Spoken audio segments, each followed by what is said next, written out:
Good Sunday morning. Welcome into Weekend Recharge. I'm LaRosa. And I'm Alex Wallace in for Paul Goodlow. Now, millions of you waking up to a fresh coat of snow from Winter Storm Noah. And for some of you, this comes just a day after dealing with heavy rain and dangerous wind chills. They sent out an advisory on I-90 and Snoqualmie Pass yesterday about like whiteout conditions and terrible driving conditions. So it's not going to be easy in the west here with Winter Storm Oliver. Yeah, we say or start to say goodbye to one storm, and here comes another one right on its heels. And you can see a pretty large real estate that's going to be impacted. A number of alerts, and the water vapor imagery clearly shows you. Look at it spinning there in northwest Washington. Look at how wound up it is, and you see the speckling of the clouds. That's a sign that there's really unstable air, maybe some lightning along the Oregon coast today on top of the wind and the snow. And I know the radar doesn't look like this raging snowstorm, but always in the west, you know, it's tough to kind of pick that up.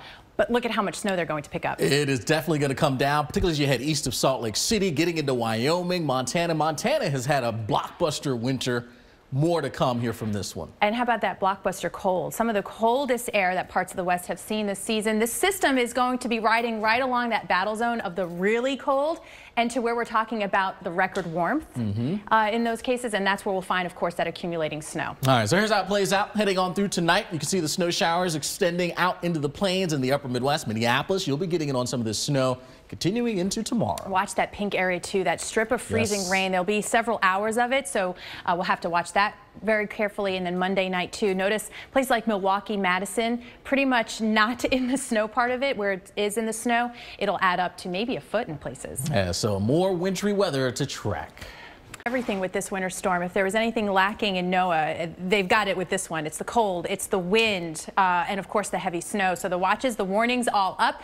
The winter storm warnings in the dark blue. I mean, they go from the Siskiyous, the Cascades, Bitterroots. I mean, name every mountain range in the west just about, and they'll see some snow out of this. Yeah, it's going to be a good dumping out there for sure. Right now, we're seeing some of those snow showers out there. Now, you see it looks a little broken up here and there, but there's a lot of mountainous terrain, so that blocks up the radar picture. So that limits it there for us. By the way, lightning off the Oregon coast right now. So we were talking about how some of there's that instability with this, and you can see that is not going to be the main story with this winter storm, obviously, but it's going to be the snow, and you see it kind of stretched out as we get into the rest of the day today and towards the overnight. And Alex, we'll definitely have to watch that pink area. That's that freezing rain potential. Yeah, that starts to slide its way up into parts of Wisconsin as well. This is now as we head into lunchtime on Monday, continuing through the late afternoon into the evening. So it's not going to be in and out quickly like we saw with Noah. Oliver going to hang around for quite some time. This is Tuesday morning. We're still seeing the precip. And so you can think about a lot of morning drives and evening rushes, lunch hours, all impacted here basically from tomorrow into at least early on Wednesday. And that snow part is going to add up. I mean, we're talking about 8 to 12 inches of snowfall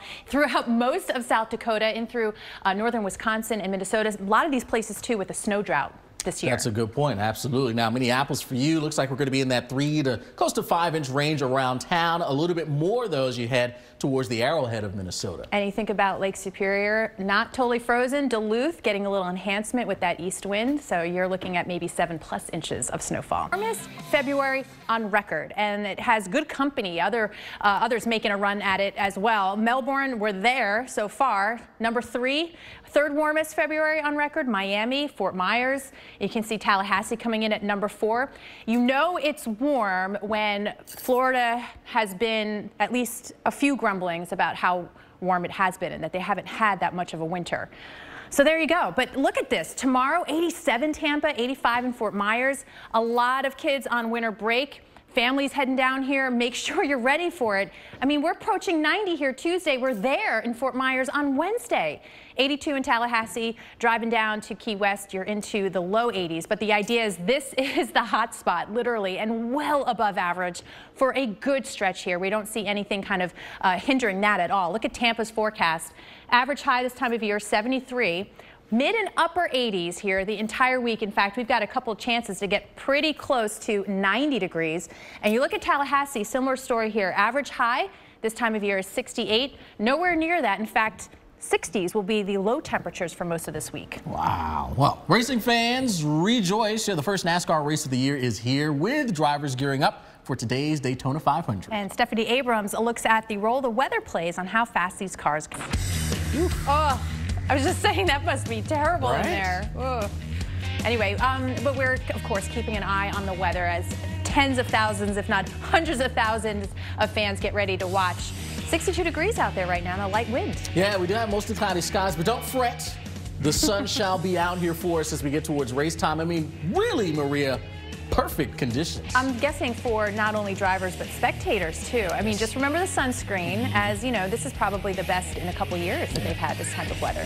Well, the week he's a skier, skis all the time. He has driven in some crazy conditions so that he can ski, and for him to say that means something. That means a lot. So we're still looking at travel problems, still looking at more snow, and we kind of focused here on parts of Montana because it's cold, it's still windy, and it is still snowing. A couple of places though, we have Havre, we have Glasgow. They happen to be part of our Fantasy Snowfall League draft cities.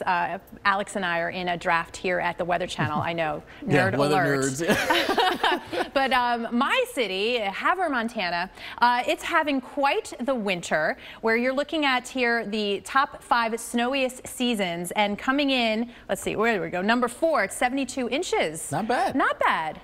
I mean, that's pretty impressive, actually. If you Very impressive, right. And it's also one of the colder ones, at least beginning to crack the top 10 at an average of 4.1 degrees here. So winter has not been missing in parts of the West. No, you said, I mean, there's some parts of the country which were begging for snow, places like D.C. I mean, we've had, what, 3 inches for the whole season so far, but then you head into the locations like this. Winter has been in full effect. Right, so we still have our winter storm Oliver, which we will continue to track. It's still producing snow. It's going to be en route to the Midwest. So timing it out, you know that, yes, this is a weekend. Things are manageable on a weekend. We start to get to President's Day tomorrow, and as it moves into the Midwest, it'll be a different story. But, too, I want to point out, we had that lightning strike right off. Second one. Oh, Boop, you're right, there. right there, and boom, boom, boom. So that's our winter storm right there curling in. And so some of these snow levels, as you can see, way down, even down towards Seattle. And they're even talking about maybe seeing some snowflakes in San Francisco. Wow, we'll be tracking this.